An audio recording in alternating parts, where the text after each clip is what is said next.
Hey guys, it's John. Welcome back to the next episode of Comic Book Club. I hope everyone had a great holiday season, a great Christmas, and I hope that you had a good time with family if you had that opportunity to be with them. And if not, then I hope you still had a good time. But um, I hope that you got things you wanted. For me, I got a lot of great gifts this year, especially something comic book related. So this is the DC Finest Aquaman King of Atlantis book.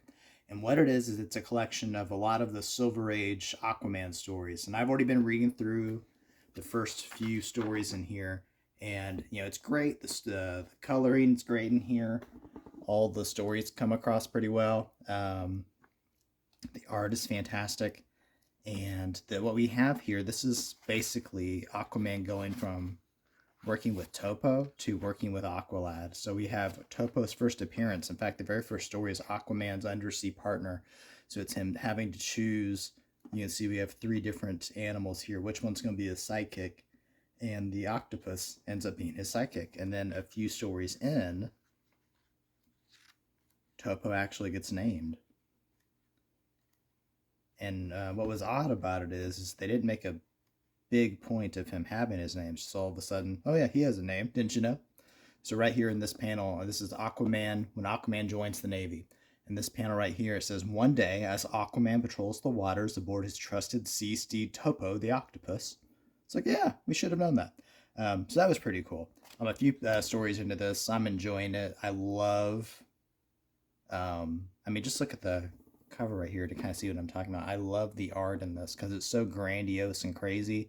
The stories are kind of short and sweet and to the point, and some of them are more serious than others, but just the fantasy of it all is fantastic. And I think sometimes that gets overlooked with Aquaman. And that's something that I think they did really good with the first Jason Momoa Aquaman movie when he has that eldritch creature that he has to convince that he's the rightful heir, and then he has it helping him save or not save, well, save the day, fighting against Ocean Master's army.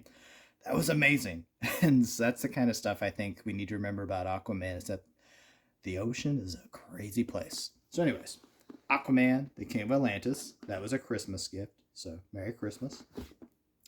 And then I went to my comic shop and I got a lot of great stuff there. But first, I'm going to go through my polls. And I'm noticing, I think I did a bad job arranging here. I think. Because I only have two polls in front of me. I think I should have had three. And actually, I should have had more than that. My DC polls weren't there. There was something that happened with all of our DC orders. I think Lunar is the distributor for DC and for Image. And so I had a Green Lantern book, I had a Justice League book, and I had a G.I. Joe book that should have been there, but weren't there that time. So we're hoping that gets cleared up. Like they have their receipts and everything. They showed me where the order went through, but the order was never marked as shipped by the distributor. So hopefully that gets worked out because especially with DC, like I don't pick up a lot of modern books, but when I saw that Hal and Carol were finally getting married, I want to have that comic. I love Green Lantern. If I were to sell all my comics today, Green Lantern would be one of the things that I keep because it's my favorite comic series, and I love Hal and Carol, and to have them finally have like a wedding moment in comics, I wanted to have that. So, anyways, wasn't able to get that, but I should have had it. But this was one of my pickups. This was Battle Nexus for TMNT from IDW, and I haven't read it yet. But from what I understand with this, it's like a multiverse tournament for the turtles. So all kinds of different turtle universes are going to be in here, and there's going to be some kind of face-off to the end. Why? I don't know. I'll figure it all out while I'm reading it, but it's a standalone kind of thing, so I'll either enjoy it or I won't, but hopefully the art will be fun no matter what. And then also Spider-Man 94, number 4, which I did already read. I liked it, and we only got one issue left in this series, and if you don't know what's happening here and you don't mind being spoiled, I talk slowly there for a moment to give you a chance to fast forward if you want to. There's this guy named Moreland, and Moreland is like this Highlander vampire kind of character, and he's not evil, necessarily. What he wants, like he figured out that he was immortal, and then after living an immortal life, he realized there has to be more to being alive. He had to have some kind of purpose, so he decided to give back to humanity. So he's been working on this lifelong goal of giving humanity like a universal supply of food and energy, the stuff that we're gonna need that we don't have to work for anymore. He wants that to be his legacy, and then he'll pass. But he's noticing that his immortality is like staying less and less compared to what it used to. He could like feed off the energy of somebody and live for hundreds of years, but now it's getting him like days or maybe hours. And so he found out he needs totem spirits, animal totem spirits, and Spider-Man is one of those. And so he wants to feed on Spider-Man to have the life long enough to finish his job. And he's really close. In this issue, we finally see what he's made. He's made this giant machine that's going to like give eternal energy as a resource for all humanity, and he was presenting it to Mayor Fisk and to the governor. But then he went back downstairs to check on his prisoner Spider-Man, and we see Craven is here too. Craven is out to catch Moreland because actually I don't remember, but we find out that Calypso is dead, and then he's dying too, and he's on one last hunt. He's on one last hunt because he knows he's going to die from this medicine that they've been taking to kind of help fight their mutations they were dealing with. And he realized that Moreland's been hunting people, so he wants to be the hunter of the hunters. And so he had been tracking Moreland, and so he saved Spider-Man. And so they were having a face-off with Moreland in his basement of his building while Kingpin and everyone's upstairs ready to celebrate his great creation. And then on the other side of stuff, Moreland's been trying to clone himself too, but every clone has been unsuccessful and they fall apart. But this latest clone is basically Kane from the Clone Saga Spider-Man. And this one realized that he's not just some biodegradable piece of junk like his previous clones. He actually has realized he has purpose. He can sense and feel and understand the emotions of others and use that to help him somehow. And so he thinks that he's in love with Mary Jane, and he goes and he confronts her, trying to figure out, why am I in love with you? Why do I know you? And he realizes he's got all of Peter's feelings. And so from coming in contact with Spider-Man with his dad, he's realized that that has kind of triggered that in him. And so in talking with Mary Jane and having this all come out, she's convinced him to go back and save Peter. And so he gets there to stop Dad right before he kills Craven. And then I'll leave it there. So pick it up. I gave you a lot of what happened there, but I didn't give you the ending. And then there's one more book after this. And I know some people might think, man, this doesn't really feel like something that would be on the show. But if you think about some of the seasons on the show, there are all these big weird season-long arcs. And so this kind of felt like it could have been like another season-long arc. Of course, we're missing the arc where we save MJ. I left while JM chose not to tell that story. Like, that would have been the next season. And this would have been the season after, I feel like. And I've been reading this, listening to the Spider-Man animated series soundtrack off of YouTube in the background just for, like, immersion purposes. And it's really made this feel right at home. I will say, though, this book did one thing that kind of pushed me out of it, in that there was cussing. Craven cusses, and it's like, that just took me right out. It's like, well, that wouldn't have happened on Fox Kids. But I mean, it is a rated T comic, so it's to be expected. But I wish that part wasn't in there, because to me it kind of just, it took me out of the feel that I want to have when I'm reading something that's supposed to be a continuation of, a show for kids.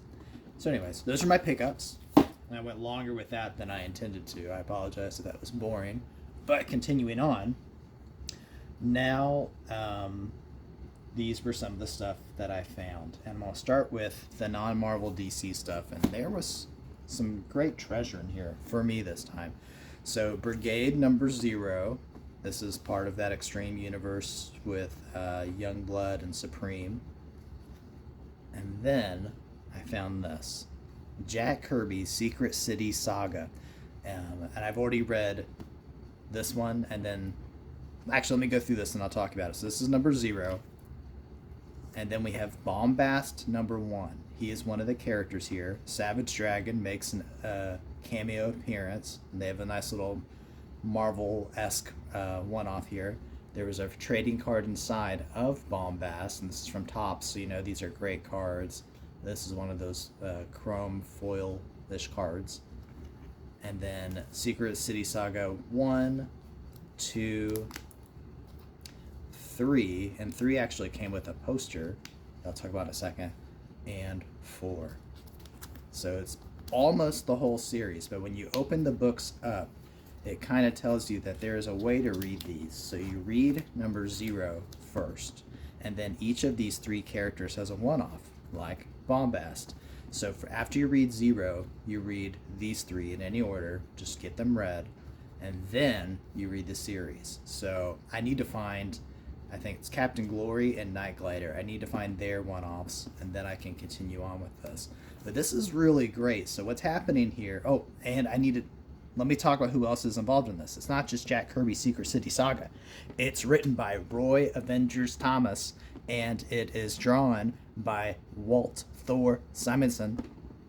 And then the other ones have some other people involved.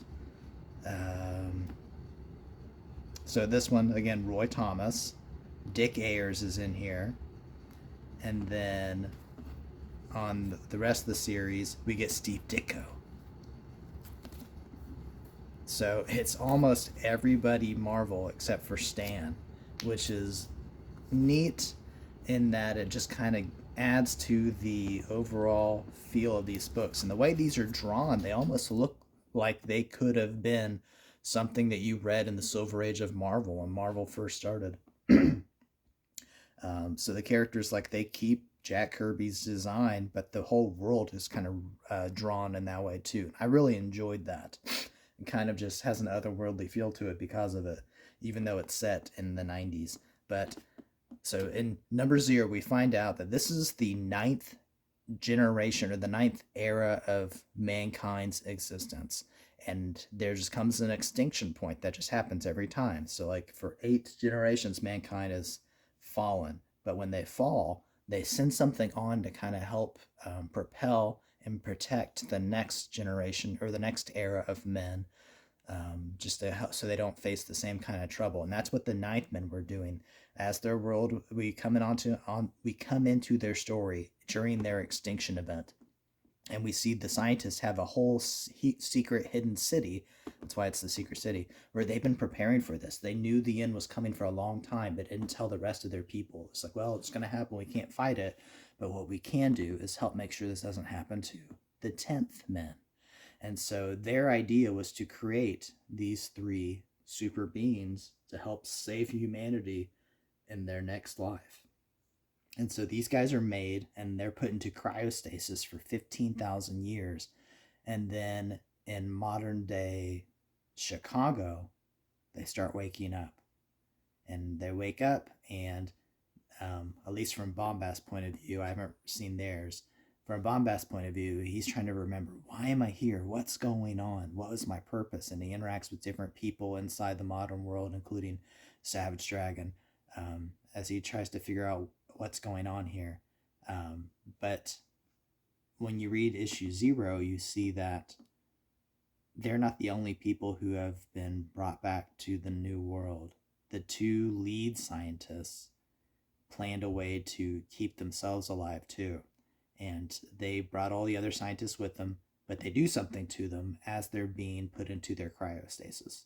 And then the 2 leaders go into cryostasis, and they got this huge computer thing called the Genetatron. It's a self-aware AI kind of computer that, almost like a Brainiac kind of deal, that's helping them survive to the next generation too. And this was something that was like against the rules. They shouldn't have done this, but they were just so selfish that they said, we're not just saving the next generation, we're saving the next generation for us.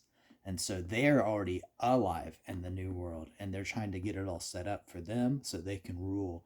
And so Bombast and these guys learn that they're going to have to fight against these other people from the 9th Men generation to save us, the 10th Men.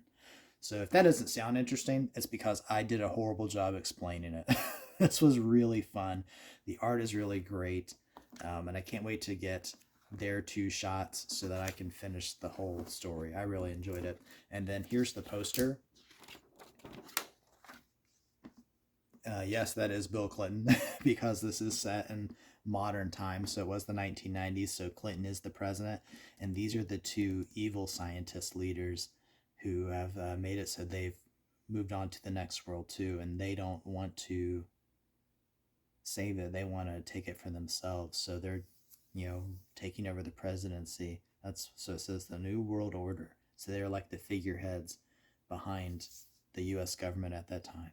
So haven't gotten to the part where Clinton and Al Gore actually shows up too. I haven't gotten to the point where they show up in the story, but it just kind of gives it that, I don't know, but just it's a very different kind of comic, very otherworldly, but it's just really cool and neat. It's almost like when I read Century for the first time, finding out about this other character who should have been alive in this world all this time, and you find out why. On the back of this poster, if you don't like it, you got a really cool kind of Where's Waldo going on with these characters. Instead of Where's Waldo, it's Where's Bubba. If you don't remember, that was Clinton's nickname at the time. So you have all the characters here interacting in a Where's Waldo or a Look and Find kind of book. In fact, this looks very much like the art that was in the X-Men Look and Find and the Spider-Man Look and Find for Marvel. So you can see here's Bombast using a metal detector. Here's Captain Glory. I thought that was Nightshade. No, here she is. Night Glider right up here. And other characters. But you need to find President Clinton. He is missing. So President Clinton is missing and the Secret Service trying to find him. So can you find Clinton here? Just looking quickly, I don't see him, but you can see a lot of the characters here. And this is pretty neat. Of course, the poster's fantastic itself. And I already like these villains just from reading them in issue 0. This is pretty great. So Jack Kirby's Secret City Saga. Don't get the ones I'm looking for yet, but I encourage you to check it out if you ever have the opportunity. It was a great find to come across. Okay, now getting into some DC stuff. The Sovereign 7. Now, I know a lot of people did not like the Sovereign 7. I don't know if I like it or not, but I did read their Year 1 book, which is kind of like their first or second story. I think there's a story that's even before they get a title, which is in a DC showcase. That kind of introduces the main villain. But I enjoyed the Year 1 book, so I picked up some more. So this is number 3 and number 5. And then Hawkworld number 6. Justice Society of America number 5 from 1992. DC Showcase 93. We got Huntress and Katana and Deathstroke. And then Green Lantern. And this isn't just any Green Lantern. This is around Emerald Twilight era Kyle Rayner. And these books are in fantastic condition. And it's a DC Universe print, which I believe are, I don't really care about those kinds of things, but I believe they're more rare than if you just had a newsprint or a direct edition. So this is number 53, where he's working with the newly revived Superman against Mongol. Mongol thinks this was Hal at first, because Hal's the one who kind of stopped his war world, but he ends up fighting against Kyle. And then 54, Major Force. We all know what happens here. And 55, the beginning of Year 0. And again, all these are in fantastic condition. And being a big Kyle Rayner fan, love getting these. Now, I have 55, but I doubt my 55 is as fantastic as this, so I might be, gifting that to somebody. And then continuing on with Green Lantern related stuff, this is Trinity number 1. I have Trinity number 2. This is a storyline that involves Legion, the Dark Stars, and Green Lantern. It's actually what made me really start looking into Legion for the first time. Basically, these 3 peacekeeping groups have to figure out if they can work together. So it was like a nice team up for the 3 cosmic teams. So number 1, I have number 2 already, and then there's the crossover books in between I need to get. And then Legion number 36. Legionnaires number 0. Legion of Superheroes number 0. Legionnaires number 18.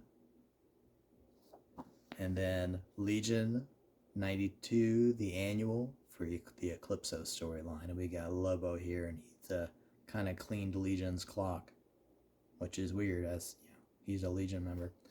And then Martian Manhunter, number 4. This is from the 99 series. Number 6. And number 7. Superboy, number 4. Number 8.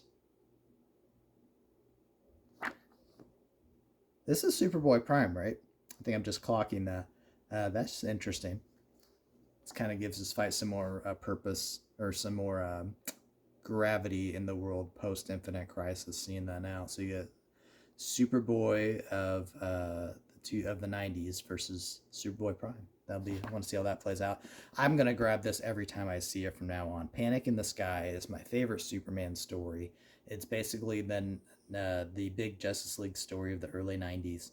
Brainiac is coming in and he's not alone. Here we have his ship and Superman standing against him. This is First Strike. This is the first book of the series. There was a sticker on it that I had to take off that destroyed the cover, but I think it's my third copy of this book. I'm gonna pick up these books all the time because I love the story, and this will be my comic that I'm gonna give to people and say, hey, what's a book I should read? Here you go, read this one. Superman number 4, or Man of Steel number 14. And then here's his 0 Hour book, The Adventures of Not Superman, Alpha Centurion. And then Adventures of Superman number 551. Genesis number 3. I think I've completed the core books of Genesis now. I just got to get the rest of the crossovers. And then I found 3 Bloodlines books. Some of you guys are like, yay. So this is Bloodlines Earth Plague from Action Comics. Bloodlines Earth Plague from Justice League America. And then Bloodbath number 1. The first part of the ending. So that's a big chunk right there that I found. And then I also got, this is formerly known as the Justice League, number 6 of 6. This is like a,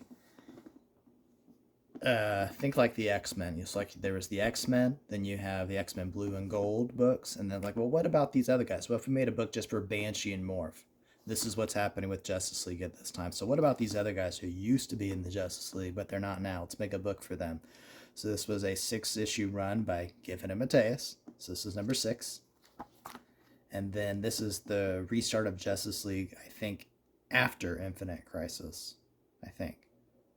So this is number 0. And then number 4 of, no, wait. Yeah, I think that was after Infinite Crisis, maybe. And then this is after Final Crisis. So they're out to avenge the deaths of Batman. So this is 4 of 7 of this Justice League series called Cry for Justice. And then JLA Year 1, number 4. Legends number 2. I already have a Legends number 2, but this one was in like nice condition. The inside is okay, not fantastic, but I wanted to see if it's better than the one that I already had or not. And then Justice League America number 0. And then the rest of this is pretty much Justice League Task Force. And I think I've almost finished off the series here. You'll see when I go through this. I'm just missing a few of the middle early books. So number 8, and then 23, 24, 25, 26, 27, 28, 29, 30, 31, 32, 33, 34, 35, 36, and 37, the final issue of Task Force. And then, I believe these are all JLA. So 24, 25, 27, 30, 37, 38, but this is actually JLA classified, not JLA, the main series. So it's not the real JLA 38. 39, 44, 107, 109, and then these last 2 are Infinite Crisis crossovers, 122 and 123. And then Marvel Comics books. Not a lot of Marvel, but some good ones. I got really into these next 2 series from Operation Galactic Storm with Avengers, and so these are like more of the stories that come out of that. So this is Wonder Man number 11, and then Quasar 31 and 54, and then this is Ravage 2099. If you don't know what Ravage is like this. It was a Stan Lee. He wrote the first issue of it, which I did not like. I remember reading that back in the early 2000s, and maybe I should give it another chance. But I got this one because it's part of the Fall of the Hammer, and I collect X-Men 2099, so I need to get all these parts of the story so I can continue on with the rest of the X-Men 2009, because I really enjoyed that. But Ravage was like a businessman, or it involves eco-terrorism, so very 90s. And then Darkhawk number 4, Forceworks 21, and then Avengers number 8, and then X-Men Annual 95. We have Apocalypse versus Sinister, and then X-Men Prime with that really cool layered, almost like cell animation cover. And it's a wraparound. And then X-Men Unlimited number 3. So that's the stuff I picked up at my comic shop. But I also made an order to mycomicshop.com. So I got Marvel Age 128. And I got this one because it has one of the Hunt for Magneto cards, which I'm collecting. And then X-Men 244. This is a facsimile of the first appearance of Jubilee. Monsters, Mark Spears Monsters number 7. I missed this one somehow. I have 8, number 9's on my pickups, but somehow I missed number 7. This is a facsimile of Batman number 1. I already had a facsimile of Batman number 1, but I gave it to my mom because she loves comics too. I was like, you need to read this one, because I knew I'd be able to find this again easy, which I did. So what a weird world to say that I can find Batman number 1 easy. I mean, just think, when I was a kid, that would be an impossible thing for people. But we just live in a day and age where any of us can have Batman number 1 if we want it. So Batman number 1, Detective Comics number 58. This is the first Penguin. Savage Dragon number 1, which I finally got. I have a whole bunch of Savage Dragon now. I think I have the whole first run and maybe half of almost all the second run, but now I can actually start reading it. And I read the first one. It was pretty good. It wasn't fantastic, but I love how meta it was, with like the stand-in for Captain America being killed, the stand-in for Captain Marvel being killed, signifying this is an age of new heroes, and they're the ones who are going to be needed to fight this battle. And then Masters of the Universe Volume 3, number 7. Spawn, number 2. And then the new Youngblood series, number 1. I had actually had this as a pull, but I think my comic shop missed it. And then they got number 2 for me, so maybe I had to go back and get number 1. And then Justice League 189 and 190. I read these last night. Loved 189. 190 was like a quick finish. But this could have easily been a 3-parter I don't think they realized what they had here when they were going. Because if they knew what they had here, this could have been Justice League 200, and it could have been amazing. And then the rest of these are the missing issues I needed for Silverhawks. And I don't even remember in the summer where there was those big distribution issues, and so it was hard to find the Silverhawks books. And so now I've actually been able to get the ones that I was missing. So number 5, number 6, number 7, and number 8.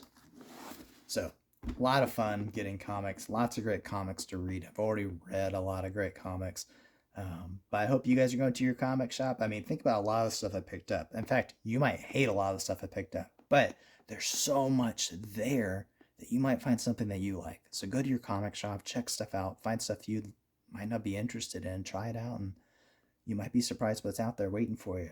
All right. See you next time. Bye.